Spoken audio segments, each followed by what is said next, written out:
ایک دفعہ کا ذکر ہے، ایک بچے نے اپنے دادا سے پوچھا زندگی کی کیا قیمت ہے؟ دادا نے ایک پتھر دیا اور کہا اس کی قیمت معلوم کرو لیکن اسے بیچنا مت۔ بچے نے وہ پتھر سبزی بیچنے والے کو دکھا کر قیمت معلوم کی۔ سبزی والے نے چمکدار پتھر کے بدلے آلو کی ایک بوری دینے کا وعدہ کیا۔ پھر وہ سونار کے پاس گیا۔ سونار نے کہا 2 سونے کے سیٹ لے لو، یہ پتھر مجھے دے دو۔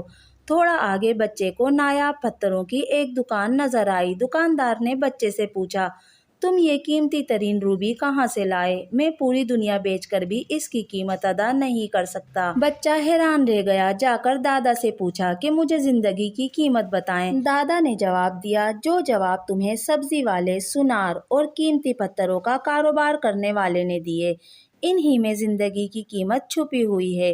تم ایک نایاب پتھر ہو سکتے ہو لیکن لوگ تمہاری قیمت اپنی حیثیت کے مطابق لگائیں گے۔